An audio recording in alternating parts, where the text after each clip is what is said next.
Ayun mga bay, pababa na kami. Ito naman yung view. Papunta sa baba. Ayan.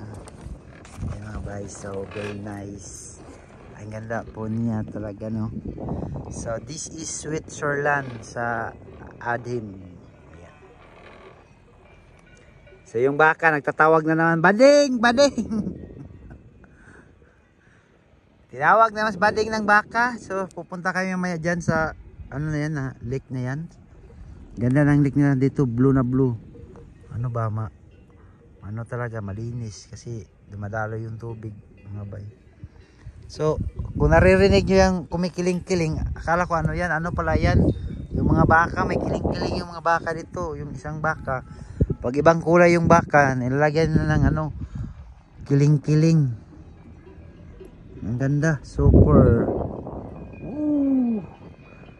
I love Switzerland. Yeah.